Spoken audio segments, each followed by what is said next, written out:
When you think of some of the greatest groups of warriors to ever exist, I'd wager that the Spartans would be one of the first to pop into your mind. Now, wouldn't it be interesting if we placed a group of Spartans against a number of dinosaurs, with every victory they achieve pushing them through to another opponent?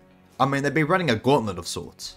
In this video, there'll be 8 Spartans, with their opponents including the Velociraptor, Dilophosaurus, Allosaurus, and finally the Tyrannosaurus Rex. Each time the Spartans complete their battle, they will be fully reset to their original capacity just to make it fair. Alright, now that we've got that established, let's get our combatants set, the first being the Spartans. The Spartans, also known as Spartiates, were inhabitants of the city-state of Sparta, located in the southern part of the Greek Peloponnese Peninsula. Sparta was known for its militaristic culture, and was one of the leading city-states of ancient Greece. In the Agoge, they were raised and trained from ages 7 to 30. This training allowed them to produce elite warriors and instill qualities like obedience, endurance, courage, skill, and strength. At the age of 20, they would officially become soldiers known as hoplites, where retirement age was at 60 years old. Spartans were renowned for their physical strength and muscular build. The rigorous training and physical conditioning they underwent from a young age contributed to their robust physique.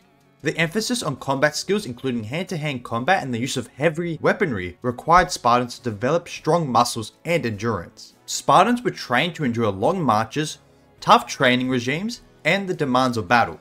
Their lifestyle encouraged physical stamina and the ability to withstand challenging conditions. This endurance was a crucial asset in both training and warfare. It is likely that Spartans reached a height of 5'7" to 5'10" and 60 to 70 kilograms. Yes, I previously thought that these hoplites were reaching 6 feet on average and 90 kilograms. But realistically, they were still typically larger than most other people during this time. For this video, we'll use their larger likely estimates being 5'10" and 70 kilograms in weight. They will also use the phalanx formation, which was a distinctive and highly effective military formation used by various ancient Greek civilizations, particularly the Spartans. It was a tightly packed battle formation characterized by soldiers standing shoulder to shoulder with each other in multiple rows, with their shields overlapping to create a continuous wall of protection. This formation allowed for both offensive and defensive tactics and was a key for the success in many of ancient Greek victories. Their weaponry consisted of the dory spear. This was the primary weapon for a Spartan hoplite, and the spear measured around 7 to 9 feet in length. The dory was used for thrusting at the enemy in tightly packed formation.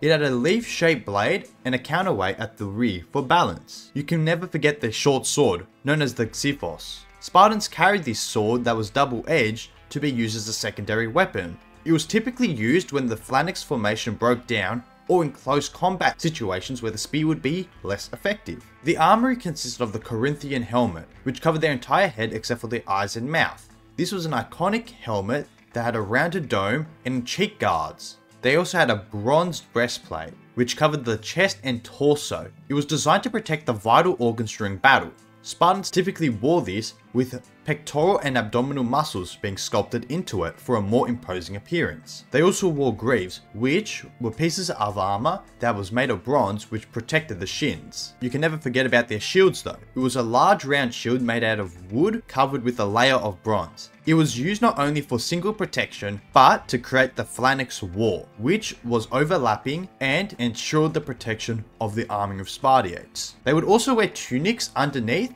which was made of a thicker wool material, which provided an extra layer of protection. I mean, I think it's clear here that these guys were bred, raised, and learned every aspect of battle. But yeah, how does this barracks of 8 Spartans stack up against the primal instinct of the dinosaurs? Let's find out. Our first contestant in the gauntlet is the Velociraptor. These oversized chickens measured around 6'8" or 2 meters in length and 1'6" or 0.5 meters at the hips. The heavier end of their weight was around 31 pounds or 14 kilograms. Now, against the phalanx formation of these 8 Spartans, let's be honest, this raptor doesn't have a chance. The size difference is enough to make it into the Spartans' favor, even if it was only 1. They would embarrass this dinosaur in combat, as they would simply just be too small to make any dent to these warriors. They easily go through this at a low difficulty, if any at all. They move up the gauntlet to the next opponent, the Dilophosaurus. Now, I'll be honest, we're jumping up quite a significant size here. Unlike the tiny frilled venom-spitting version that Jurassic Park portrayed, these guys were believed to measure at 20 to 23 feet or 7 to 8 meters in length, with a height of 6 to 8 feet or 1.8 to 2.4 meters. They weren't a lightweight either, measuring 900 to 2,000 pounds or 450 to 900 kilograms. Right here is where it begins to get interesting, because the infamous phalanx positioning would start to falter against a dinosaur that weighs close to a ton. According to paleontologist Matthew A. Brown, its jaws were strong enough to puncture bone. Along with this, its unidirectional breathing reflected that it likely had high levels of activity, being a fast and agile hunter. Do I think that the Spartans will win this fight? Well, at the very least, the Dilophosaurus won't go down easy, being at the weight of a polar bear and yet very fast and agile. I think that it would destroy the phalanx formation and take down at the very least 3 Spartans. I imagine that the Dilophosaurus would burst through the formation, taking down 1 or 2 during that time, with the others repositioning to counterattack. Throughout this process, they would mortally wound the dinosaur,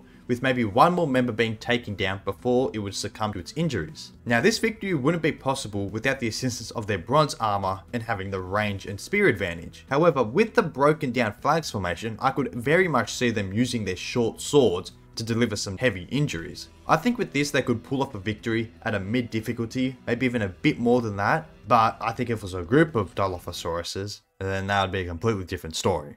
Our next opponent is the Allosaurus. Now, this dinosaur averages to around 28 feet or 8.5 meters in length and 12 feet or 3.7 meters in height. With its weight estimates to be between 2.3 to 2.7 tons, it was clearly a large dinosaur. It could also run between 15 to 24 miles per hour or 24 to 39 kilometers per hour, which only comes a bit under Usain Bolt. Now, this means that the formation holds almost no chance. So can these Greek warriors emerge victorious?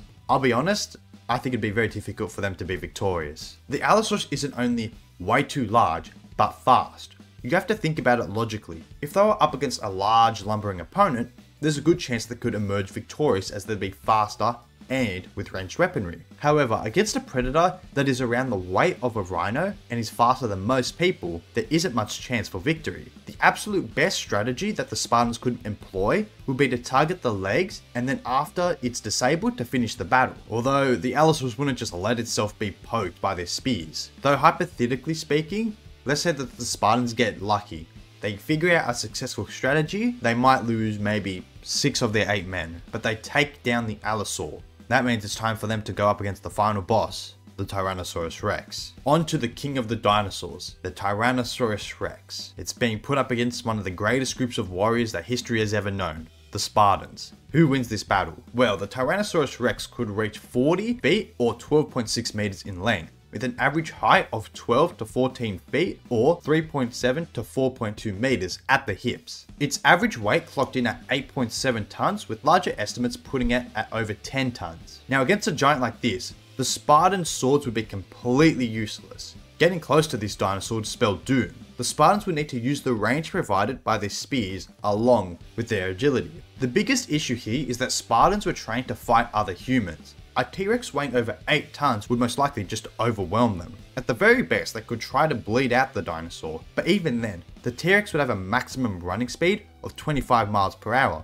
or 40 kilometers per hour, which at a close distance wouldn't give Spartans enough time to react. And look, we're not even going to talk about this dinosaur's bite force, as, let's say at the very least, their armor only proves to weigh them down and not protect them at all. Now, people may say that cavemen hunted mammoths, so why can't the Spartans win here? Well, the difference is that they hunted mammoths. They would have used the terrain, thrown spears, thrown rocks and whatever else and chased them down. I highly doubt that they would have fought the mammoths in an open terrain head on. And due to their sheer size, the Tyrannosaurus Rex would have to be victorious. You also have to remember that the Spartans didn't have spears that you threw.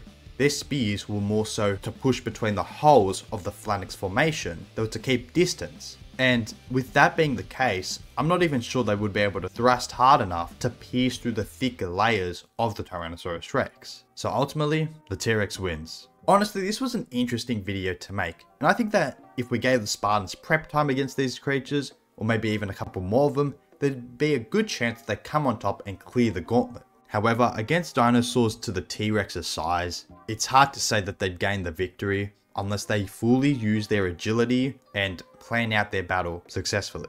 In a random encounter in an open field, I just don't see how the Spartans could win. Anyways, this is the end of the video. I hope you all enjoyed. Don't forget to like and subscribe. I'll catch you all next time, and see ya.